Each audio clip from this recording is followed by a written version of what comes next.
Welcome to online classes.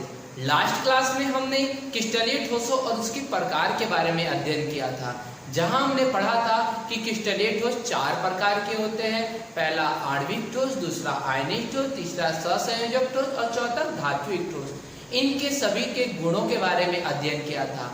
अगर आपने वो वीडियो नहीं देखा है तो उसे जरूर देखें। अगर आपको अच्छा लगे तो उसे लाइक करें और अधिक से अधिक शेयर करें। यदि आप हमारे चैनल पर नए हैं तो इसे सब्सक्राइब कर लें, जिससे आने वाले वीडियोज आप तक आसानी से पहुंच सके। अब हमारा जो आज का टॉपिक है बहुत इंपॉर्टेंट टॉपिक है, जिसे क्रिस्टल जालक एवं एकक कोष्ठिका के नाम से जाना जाता है।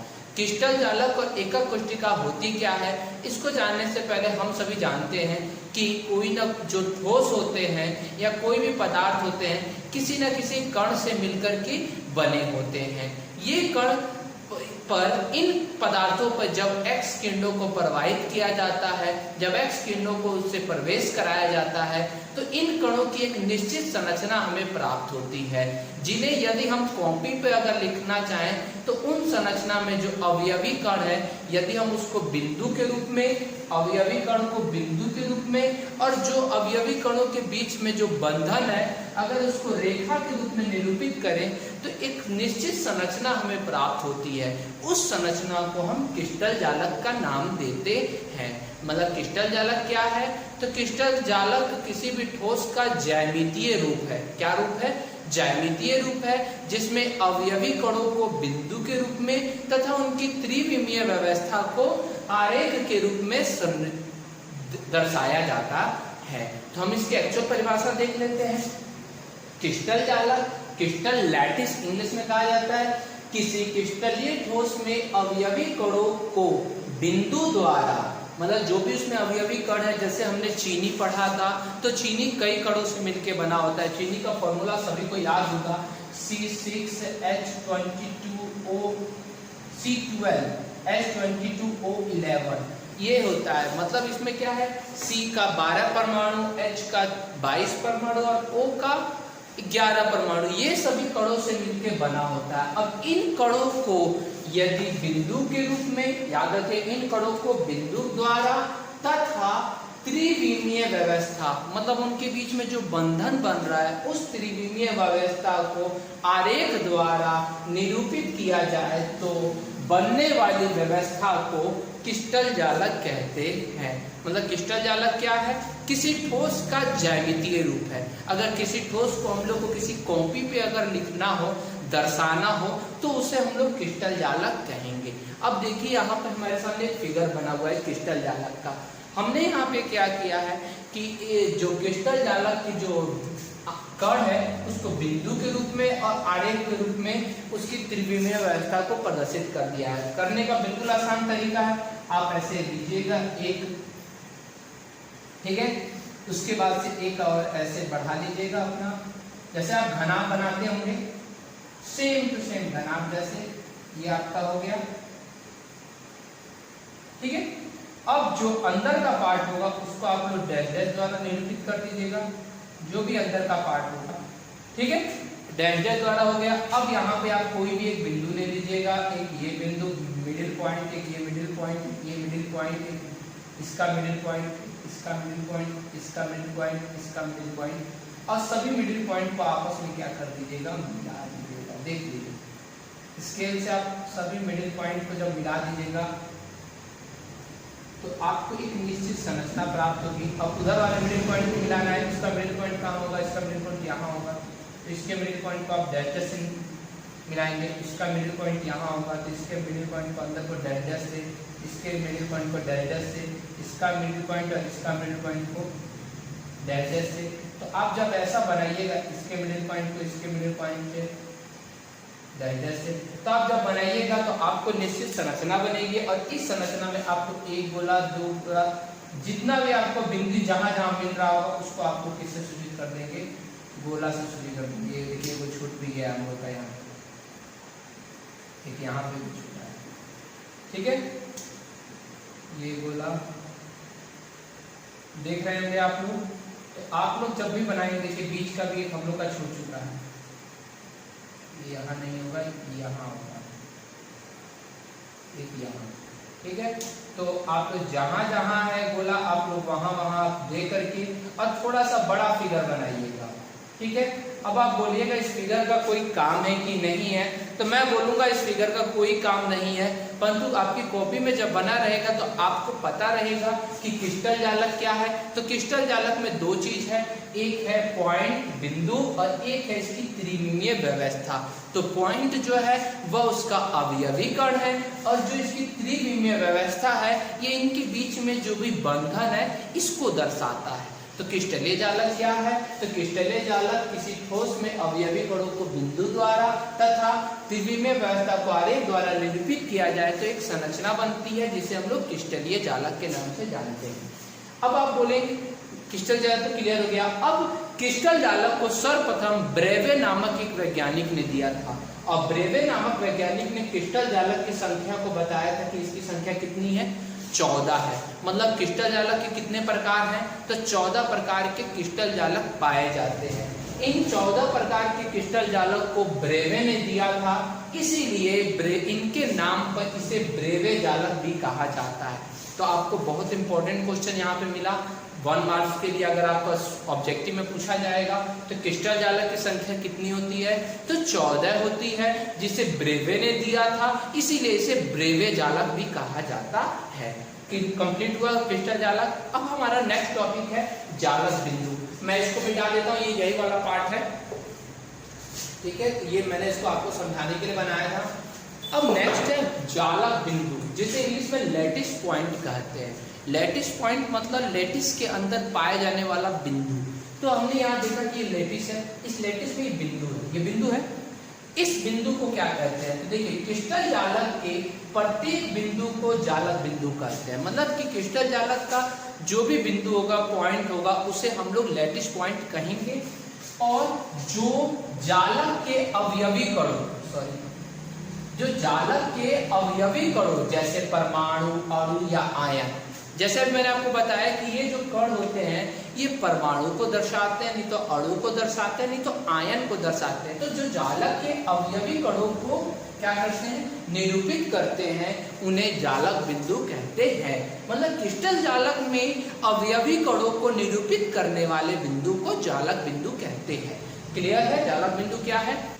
अब हमारा जो है बहुत इंपॉर्टेंट टॉपिक है एकक कोष्टिका। बहुत इंपॉर्टेंट है, बहुत, इसको आप लोग हमेशा याद रखेंगे। एकक कोष्टिका होता क्या? बहुत ज्यादा इंपॉर्टेंट है इन तीनों में।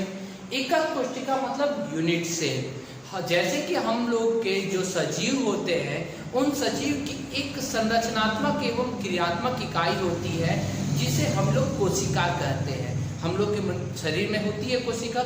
उसी प्रकार से क्रिस्टल जालक की भी एक संरचनात्मक इकाई होती है जिसे एकक कोशिका कहते हैं। मतलब कि किसी क्रिस्टल जालक का सबसे छोटा भाग एकक कोशिका कहलाता है। जैसे हमारा जो सबसे छोटा भाग होता है वह कोशिका होता है, उसी से मिल करके हमारा शरीर बना होता है। उसी प्रकार से क्रिस्टल जालक का सबसे सूक्ष्मतम भाग को एकक कोशिका कहते हैं। अब इसकी डेफिनेशन हम देख लेते हैं। तो किसी क्रिस्टल जालक का वह लघुत्तम भाग मतलब सबसे छोटा भाग जिसे विभिन्न दिशाओं में पुनरावृत्ति करने पर पूर्ण जालक की उत्पत्ति होती है उसे एकक कोशिका कहते हैं। अब जैसे यहाँ पर हमारे पास दे रखा है ये एकक कोशिका है। क्यों एकक कोशिका है? क्योंकि जब हम इस एकक कोशिका को चारों तरफ बढ़ा दें, इस डंडे को बढ़ा दें, इस डंडे को बढ़ा दें, सारे जगह के डंडे को जब बढ़ा दिया जाए तो हमें इसके जैसा ही एक और यहाँ प्राप्त हो जाएगा। अर्थात ये जो एकक कोशिका है वह इस क्रिस्टलीय ठोस का सबसे छोटा भाग है। जैसे कौन सा भाग है ये आपको कौन सा दिखाई दे रहा है? तो आपको दिख रहा है सबसे छोटा वाला भाग, ये वाला पार्ट दिखाई दे रहा होगा आपको, है ना? इस टाइप का इसमें कितना बना हुआ है? 1 2 3 4 5 6 7 8 हुआ है। मिला लीजिए, देख लीजिए फिर से 1 2 3 4 5 6 7 8, तो 8 आपके यहाँ बने हुए। मतलब कि अगर ऐसा ही 8 अगर जोड़ दिया जाए तो ऐसा ही बन जाएगा कि नहीं? अर्थात किसी क्रिस्टल जालक का वह लघुत्तम भाग जिसे सभी दिशाओं में पुनरावृत्ति करने पर, सभी दिशाओं में दोबारा बढ़ाने पर एक नए त्रिपूर्ण जालक की उत्पत्ति होती है, उसे एकक कोशिका कहते हैं। अब एकक कोष्टिका जो होती है वह कई प्रकार की होती है। तो अब इसके बारे में हम लोग इसके बाद पढ़ेंगे। पहले आप इसका नोट्स बना लीजिए, ठीक है। चलिए स्टूडेंट्स, अब हम देखते हैं एकक कोष्टिका के प्रकार। एकक कोष्टिका कितने प्रकार की होती है? तो टाइप्स ऑफ यूनिट सेल। तो जनरली अगर एनसीईआरटी में देखा जाए तो एकक कोष्टिका को दो भागों में बांटा गया है। एक होता है आद्य एकक कोष्टिका और दूसरा होता है केंद्रित एकक कोष्टिका। फिर केंद्रित एकक कोष्टिका को तीन भागों में बांटा गया है। पहला अंतः केंद्रित एकक कोष्टिका, दूसरा फलक केंद्रित एकक कोष्टिका और तीसरा अंतः केंद्रित एकक कोष्टिका। तो मैंने यहाँ पर आप लोगों को एकक कोष्टिका के 4 प्रकार बताए हैं, परंतु अगर जनरली आप याद रखिएगा तो जनरली अगर एनसीईआरटी के साथ 2 अभी दूसरे के 3 हो जाएंगे, ठीक है। परंतु पूरा अच्छी तरह अगर आपको पढ़ना है तो 4 याद रखिएगा। फिर अगर भारतीय बोर्ड का बुक आप लेते हैं तो उसमें आपको 3 प्रकार ही मिलेंगे। तो हम एनसीईआरटी के अनुसार चलेंगे तो एनसीईआरटी के अनुसार एकक कोष्टिका 4 प्रकार की होती है। तो चलिए शुरू करते हैं। पहला आद्य एकक कोष्टिका, जिसको एक और नाम से जाना जाता है सरल घनीय सेल। तो ये बहुत इंपॉर्टेंट है, सरल घनीय सेल, जिसको इंग्लिश में सिंपल क्यूबिक सेल कहते हैं या शॉर्ट रूप में एससीसी। याद रखिएगा, बहुत इंपॉर्टेंट नेम है एससीसी, क्योंकि इसके बाद इस पार्ट में हर जगह एससीसी का प्रयोग किया जाएगा, तो आप याद रखेंगे। तो सिंपल क्यूबिक सेल एससीसी क्या है, देखिए ध्यान से। ऐसी एकक कोष्टिका जिसमें अवयवी कण केवल कोनों पर स्थित होता है उसे आद्य एकक कोष्टिका या सरल घनीय एकक कोष्टिका या एससीसी कहते हैं। क्लियर है? फिर से एक बार देख लीजिए। ऐसी एकक कोष्टिका जिसमें अवयवी कण, जो अवयवी कण था गोला, वह केवल कोनों पर स्थित हो। अब जैसे यहाँ चित्र में देखिए, यहाँ पर आपने एकक कोष्टिका बनाया है। इस एकक कोष्टिका में केवल कोनों पर स्थित है, तो कोनों पे केवल स्थित है, तो ये कौन सी एकक कोष्टिका हो जाएगी? तो ये एससीसी का हो जाएगा चित्र। दिख रहा है ना? हाँ, कौन सा चित्र हो जाएगा? ये एससीसी का हो जाएगा। तो आप उसी के बगल में उसका चित्र बना दीजिएगा। दूसरा, आज गर्मी थोड़ा ज्यादा है, थोड़ा जल्दी जल्दी हम लोग देखते हैं। अंतः केंद्रित एकक कोष्टिका, बॉडी सेंटर्ड क्यूबिक सेल, जिसको इंग्लिश में बॉडी सेंटर्ड क्यूबिक सेल कहते हैं। बॉडी से बी और फिर क्यूबिक सेल का सी। Body centred cubic cell BCC. अगर आपको कोई भी बीसीसी नाम धरे तो आप याद रखिएगा बॉडी सेंटर्ड क्यूबिक सेल या अंतः केंद्रित एकक कोष्टिका। तो नाम से ही पता है अंतः केंद्रित। अंतः केंद्रित मतलब अंतः केंद्र में। अंतः केंद्र कहाँ होता है? तो बिल्कुल बीच में, बिल्कुल सेंटर में। देखिए यहाँ पर ऐसी एकक कोष्टिका जिसमें अवयवी कण कोनों के अतिरिक्त, मतलब कोनों पर भी है, अंतः केंद्र मतलब उस बॉडी के बिल्कुल बीच में स्थित होता है, उसे अंतः केंद्रित एकक कोष्टिका कहते हैं। मतलब क्या? पहले कोना पर तो स्थित होगा ही, तो कोना पे 8 वो है, 8 कोना होता है, आपको पता होगा घन के कितने कोण होते हैं? तो 8 कोण होते हैं। तो कोना कितना होते हैं? एज, तो वो भी 8 होते हैं। तो 8 कोनों पर 8 बिंदु हो गए, ठीक है। कोनों के अतिरिक्त कहाँ स्थित होता है? अंतः केंद्र में। अंतः केंद्र कहाँ होगा? बिल्कुल बीच में। बिल्कुल बीच का मतलब इधर से भी बीच, इधर से भी बीच, ऊपर से भी बीच, नीचे से भी बीच, उसके बिल्कुल सेंटर में स्थित होता है, तो उसे हम लोग अंतः केंद्रित एकक कोष्टिका कहते हैं। क्लियर है? तीसरा नंबर फलक केंद्रित एकक कोष्टिका, जिसको इंग्लिश में फेस सेंटर्ड क्यूबिक सेल कहते हैं और शॉर्ट रूप में एफसीसी कहा जाता है। बहुत इंपॉर्टेंट नेम है, ये तीनों याद रखिएगा, एससीसी, बीसीसी और एफसीसी, क्योंकि आगे के चैप्टर में, आगे के इसी टॉपिक में, आगे वाले क्लास में हम लोग को इन तीनों के बारे में अच्छी तरह पढ़ना है, इसलिए नाम याद रखिएगा FCC, face centred cubic cell. ऐसी एकक कोष्टिका, नाम से आपको पता है फलक केंद्रित, मतलब फलक में केंद्रित होगा। तो फलक जिसमें अवयवी कण कोनों के अतिरिक्त फलकों के केंद्र में स्थित होता है। फलकों के केंद्र मतलब जहां जहां फलक है उसके केंद्र में। तो आपने पढ़ा है कि घन के कितने फलक होते हैं, तो आपने देखा जैसे ये मान लीजिए घनाभ हमारे सामने, कितने फलक है? फलक का इंग्लिश होता है फेस, मतलब एक फेस ये है, दूसरा ये है, तीसरा, एक नीचे चौथा, पांचवा और छठा। फेस कितने होते हैं? 6 फेस होते हैं। तो 6 फेस होते हैं, तो उन 6 फेस पर स्थित होता है। जैसे यहाँ देखिए कोना पर स्थित कर देते हैं, पहले कोना के अतिरिक्त इनके 6 फेस पर स्थित होता है। तो पहला फेस ये रहा ए, दूसरा फेस ऊपर है तो यहाँ पर भी स्थित, तीसरा फेस यहाँ साइड में यहाँ स्थित बीच में, चौथा फेस नीचे है यहाँ स्थित, पांचवा फेस इसके पीछे वाले पर है तो यहाँ स्थित, फिर ये आगे भी तो ये फेस बना हुआ है एक यहाँ स्थित। मतलब कितने फेस हो गए? 6 फेस। तो 6 फेस के बीच में जो ये बना हुआ है ये फेस सेंटर्ड हो गया है। क्लियर है? फिर से एक बार देख लीजिए, आधेका कोष्ठिका में केवल कोने पे स्थित होता है, अंतः केंद्रित एकक कोष्ठिका में कोनों के अतिरिक्त अंतः केंद्र में होता है केवल एक बीच में, और फलक केंद्रित एकक कोष्ठिका में कोनों के अतिरिक्त उनके फलक के केंद्र में होता है। फलक 6 होते हैं तो 6 के केंद्र में होता है। और लास्ट हमारा है अंतर केंद्रित एकक कोष्ठिका। ये जो है कहीं नहीं पढ़ना है, केवल एनसीईआरटी में पढ़ना है, इसलिए मैंने आपको लिखवा दिया। अंतर केंद्रित एकक कोष्ठिका, थोड़ा सा नीचे कर देते हैं।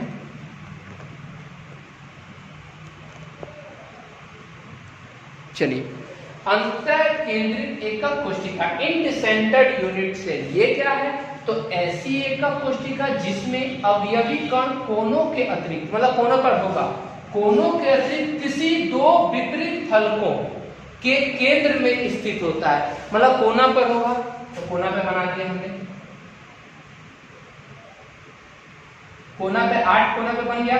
कोनों के अतिरिक्त दिख रहा है ना, कोनों के अतिरिक्त कोई 2 विपरीत फलक,